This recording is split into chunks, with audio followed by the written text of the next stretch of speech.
The billionaire stood beside the polished mahogany coffin, ready to say his final goodbye, when a hoarse voice tore through the silence. "She's not dead!" Every head turned. The voice belonged to a garbage collector standing at the edge of the funeral hall, trembling, filthy boots on marble floors, eyes locked on the coffin. Security rushed toward him. The crowd gasped in disgust and anger, and the billionaire raised his hand to stop them, because something in the man's voice felt terrifyingly real. And what the garbage collector revealed next would shatter every lie buried with that coffin. The funeral of Margaret Whitmore was meant to be perfect. She had been the only daughter of Victor Whitmore, a self-made billionaire known for his ruthless discipline and cold precision. The hall was filled with politicians, CEOs, media personalities, and distant relatives who had never called Margaret when she was alive. White lilies lined the walls. Soft music played. Cameras waited outside to capture the image of a grieving father. Victor stood tall, his face carved from stone. He had already lost his wife years ago. Now he believed he had lost his daughter too. The doctors had declared Margaret dead after she collapsed in her apartment. Sudden cardiac failure, they said. Quick, clean, unquestionable. Or so Victor thought. As the priest prepared to speak, the doors creaked open. A man in a faded orange vest stepped inside, clutching his cap with shaking hands.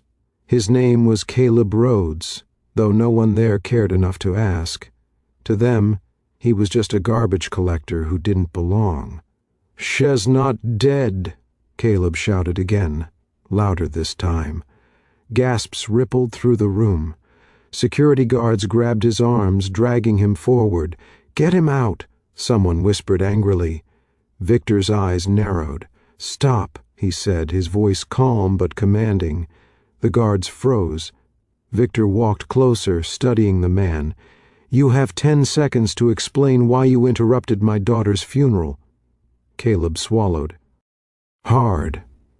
Because she saved my life, and because I heard her heartbeat this morning." Laughter broke out.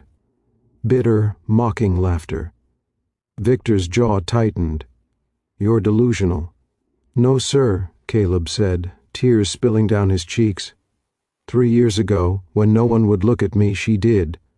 When I collapsed behind a supermarket dumpster last night, I heard the same breathing, the same weak breathing, from the coffin when I passed the service hallway. The room fell silent. Victor felt a sudden chill crawl up his spine. Margaret had never told him much about her life. After her mother died, she grew distant.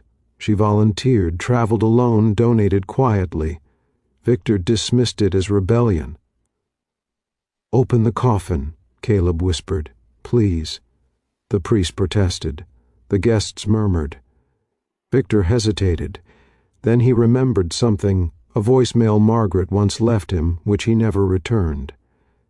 "Dad, if something ever happens to me, please don't believe everything they tell you." His heart pounded. "Open it," Victor ordered.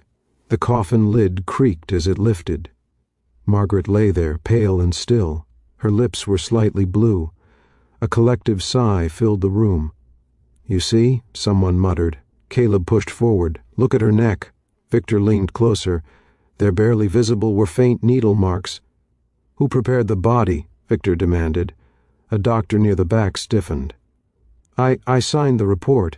Victor grabbed Margaret's hand. It was cold, then barely perceptible. Her finger twitched. Victor gasped. "She's alive," he whispered.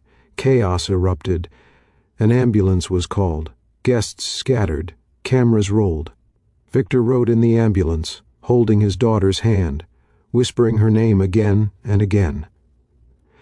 At the hospital, doctors worked frantically. Minutes felt like years. Finally, a young physician stepped out. "She's alive, barely. She was injected with a drug that slows the heart almost to nothing. If the coffin had stayed closed another hour, she wouldn't have survived." Victor collapsed into a chair. "She was poisoned," the doctor continued. intentionally. Victor's grief turned into fire. When Margaret awoke days later, weak but breathing, Victor sat beside her bed. "Who did this to you?"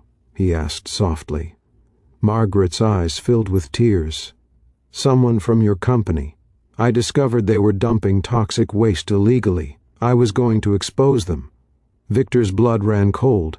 He had built an empire but never imagined rot this deep. "And Caleb?" Victor asked. "How do you know him?" Margaret smiled faintly. 3 years ago I found him unconscious behind a shelter. Everyone walked past him. I stayed. I paid for his treatment. He calls me his angel." Victor felt shame crash over him like a wave. Days later, Victor shut down the entire division responsible. Executives were arrested. The doctor who falsified the death certificate confessed paid to declare her dead quickly. The media called it a miracle. Victor called it a reckoning. He visited Caleb at the sanitation depot himself. "You saved my daughter," Victor said. Caleb shook his head. "She saved me first." Victor offered him money, a house, a new life. Caleb refused. "Just promise you'll become the father she always hoped you were." Victor did months past Margaret recovered fully. Victor stepped back from ruthless deals, redirecting billions into hospitals, shelters, and environmental reform. He started having dinner with his daughter, really listening. At the reopening of a community center, Victor stood at a podium. "Today," he said, "I learned something important. Sometimes the most powerful voice doesn't come from wealth or status, but from someone the world ignores." Caleb stood in the crowd, unnoticed, smiling. Margaret squeezed her father's hand. The woman declared dead had returned to life. And the man who stopped a billionaire's funeral reminded the world of something far greater than money. Human life is never trash.